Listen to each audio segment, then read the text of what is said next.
Salam sejahtera, terima kasih karena bersama dengan saya di Nazilin Unity Channel. Wah, kaya juga rupanya Muhyiddin ini. Kalau kemarin kita digemparkan dengan pembayaran lunas oleh Siti Mastura untuk cash saman 830.000 kepada pemimpin DAP, hari ini pula kita dikejutkan sekali lagi. Kali ini nilainya bukan kecil, 1,35 juta. Itu saman fitnah yang perlu dibayar oleh Muhyiddin kepada Lim Guan Eng. Akhirnya pagi ini kita terkejutlah apabila Muhyiddin mendepositkan RM 1,35 juta untuk Guan Eng. Wah, ramai netizen sebenarnya yang memuji tindakan Muhyiddin ini. Kata mereka, nah begitulah yang bagus. Jangan berutang, nanti takut nanti terbawa mati utang itu. Dan kalau tidak nanti boleh pula muflis dan hilang kelayakan sebagai ahli parlimen. Hilanglah pula peluang nak jadi Perdana Menteri sekali lagi, kata mereka. Tapi yang menjadi perdebatan netizen dalam ruangan komen di mana-mana platform media sosial ialah banyaknya duit Muhyiddin. Kalau duit 1,35 juta pun boleh dibayar untuk saman fitnah itu, kata netizen, berapa lagi agak-agaknya duit simpanan Muhyiddin? Adakah beliau akan serik sudah untuk melakukan saman, melakukan fitnah atau ulang lagi? Adakah duit deposit 1,35 juta yang dibayar oleh Muhyiddin itu adalah daripada pungutan derma seperti Siti Mastura juga, ataukah itu memang duit simpanan Muhyiddin? Kalau itu duit simpanan Muhyiddin, itu memang banyaknya luar biasa. Ramai orang tak pernah menyentuh, menyebut pun tak pernah duit sebanyak itu, tapi dibayar pula kepada pemimpin Lim Guan Eng itu. Dan Lim Guan Eng mahu menjelang sambutan Chinese New Year, sudah ada duit angpau. Kemarin dapat, hari ini pun dapat lagi. Saudara-saudara sekalian, Muhyiddin Yassin membuat deposit sebanyak 1,35 juta sebagai ganti rugi fitnah yang ditetapkan ke atasnya. Ekoran saman dikemukakan Lim Guan Eng sementara menunggu rayuan kes tersebut. Bekas Perdana Menteri itu juga membayar RM50.000 kepada Lim sebagai kos berhubung dakwaan yang dibuatnya terhadap bekas Menteri Kewangan terbabit. Peguam Lim, Guok Nge Siong, pagi ini mengesahkan bahawa Muhyiddin membuat pembayaran berkenaan sementara menunggu penyelesaian kes di Mahkamah Rayuan. Muhyiddin telah membayar baki RM1 juta ke dalam akaun pelanggan firma saya semalam. Sebanyak RM400.000 telah dibayar pada Disember tahun lepas, kata peguam kepada Malaysia Kini hari ini. Sementara itu, ketika dihubungi Malaysia Kini, peguam Muhyiddin Chetan Jetwani mengesahkan jumlah penghakiman tersebut telah dipositkan sementara menunggu rayuan anak guamnya. Pada 8 November tahun lalu, Pesuruhjaya Kehakiman Rozmawar Rozen memerintahkan Muhyiddin membayar ganti rugi 1,35 juta ringgit selepas dia mendakwa Lim memberi izin pembatalan status pengecualian cukai untuk Yayasan Al-Bukhari semasa PH menjadi kerajaan. Kata Rozmawar, Presiden Bersatu dan pengerusi PN itu tidak cuba mengesahkan kenyataan tersebut sebelum mengeluarkan kenyataan dan mendapati tuduhan tersebut adalah tidak berasas. Rozmawar pula menegaskan dalam keterangannya, Lim memberi keterangan yang meyakinkan termasuk mengenai penafian dia pernah mengeluarkan sebarang pekeliling untuk membatalkan status pengecualian cukai yayasan berkenaan. Katanya saksi defendant, seorang pegawai dari Kementerian Kewangan, mengesahkan bahawa sepanjang tempoh menerajui kementerian tersebut, Lim tidak pernah mengeluarkan sebarang surat berhubung perkara itu. Kenyataan itu bukan sahaja palsu tetapi berpotensi memudaratkan negara berbilang budaya, kata Rozmawar. Pesuruhjaya Kehakiman Terbabit juga menyatakan dakwaan Muhyiddin adalah serius kerana memberi bayangan pengerusi DAP berkenaan melakukan salah guna kuasa melibatkan Pertubuhan Kebajikan Islam. Beberapa komen daripada netizen di ruangan Malaysia Kini berhubung isu ini. Anak JB kata mulut celupar untuk memperkayakan orang pencen. Kaki fitnah cakap tak payah modal, kata anak JB. Green Cita kata itulah akibatnya jika suka main fitnah. PAS dan PN memang kaki fitnah, kata Green Cita. Seperti juga si Minah PAS iaitu Siti Mastura katanya. Kerja mereka ni cari topik baru untuk fitnah orang. Lepas kena saman, bazir wang lagi untuk membayar saman. Lim Guan Eng dan Lim Kit Siang menang dalam kes saman fitnah terhadap kedua-dua kaki fitnah ini. Ini bermakna mereka berdua ini memang penipu dan cuba menipu rakyat dengan melemparkan fitnah yang bukan-bukan.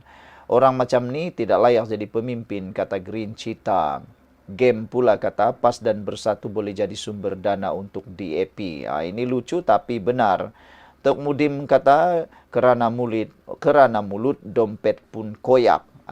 Yang ini bagus. Kata Game, PAS dan Bersatu dah boleh jadi sumber dana untuk DAP. Kenapa? Sebab selalu membayar fitnah sahaja. Sekian dulu untuk kali ini. Jangan lupa tinggalkan komen anda. Salam sejahtera. Terima kasih kerana bersama dengan saya di Nazilin Unity Channel. Yang ini satu lagi pengakuan pendedahan Najib di mahkamah yang pasti mendapat perhatian daripada anda semua. Bantulah saya share video ini supaya semua orang tahu perjalanan perbicaraan Najib yang makin hari makin pelik, yang makin hari makin hebat, yang makin hari makin mengejutkan kita semua. Banyak pendedahan-pendedahan, pengakuan-pengakuan Najib yang mungkin kita tak pernah tahu dan mungkin anda pernah tahu tapi lebih dalam lagi anda tak pernah tahu.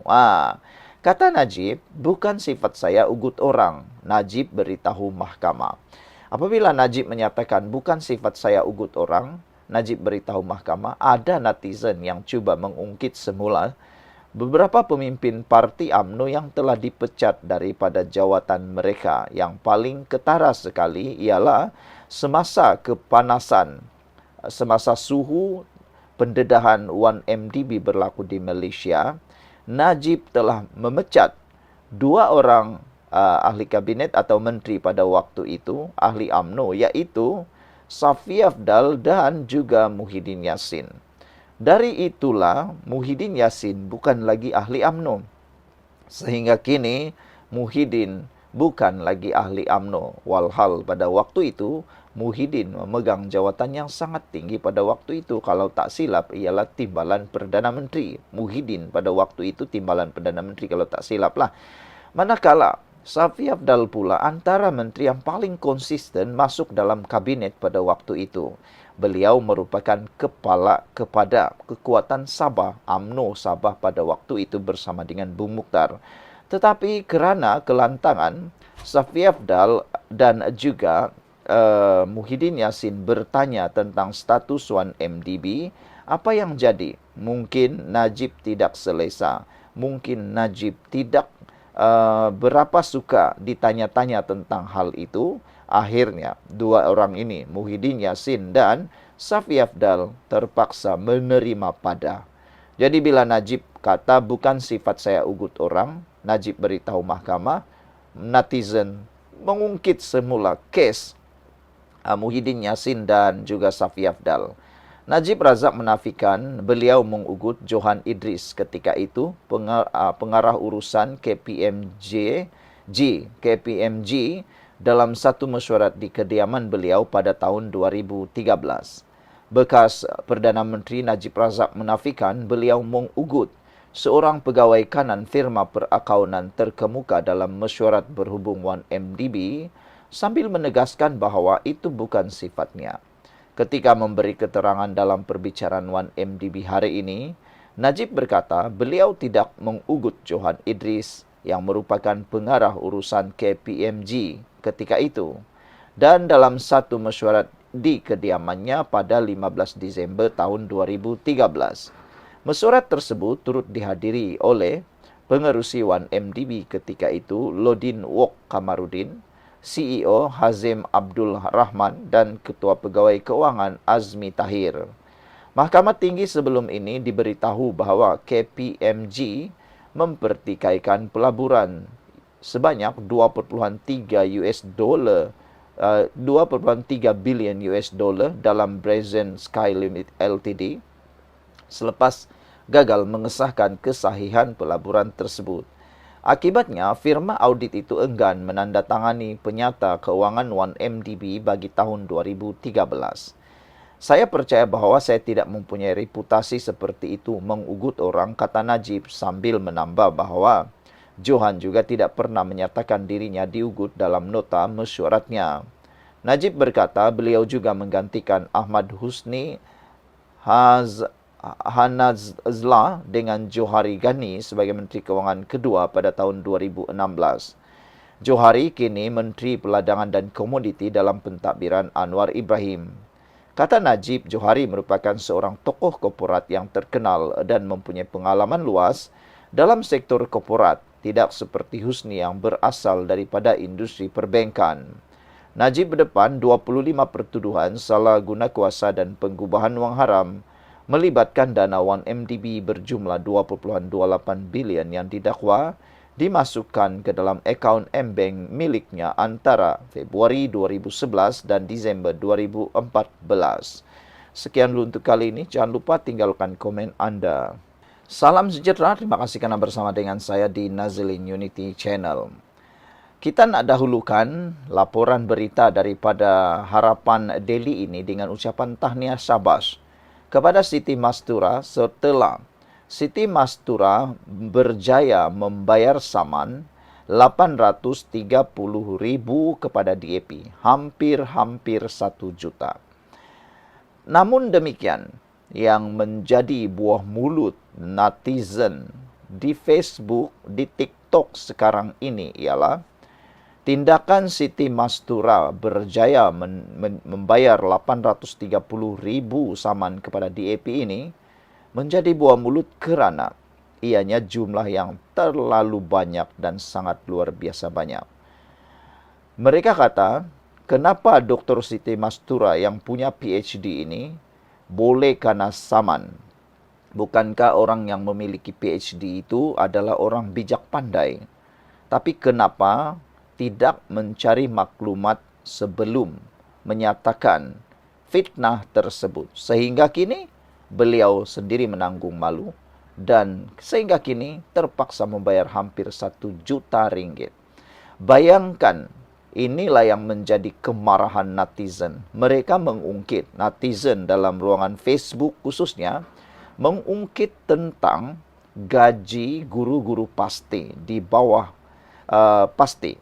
Mereka kata gaji guru-guru pasti hanya 600 sehingga 1,000 ringgit, sangat rendah.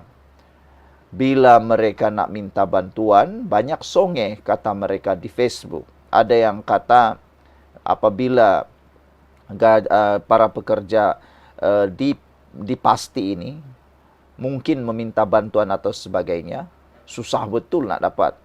Tapi Siti Mastura yang diarah bayar saman 830,000 ini dalam masa singkat, kita pujilah. Kita ingin memberikan kredit juga, bukan juga nak komplain semua. Kita beri pujian bagaimana PAS bekerja sama membayar saman fitnah itu. Bekerja sama bergotong royong membayar perbuatan fitnah yang dianggap sebagai dosa itu, gotong royong bayar. Jadi ada netizen kata, gotong royong bayar dosa. Ada yang cakap macam itulah, sebab fitnah itu dosa, kata mereka.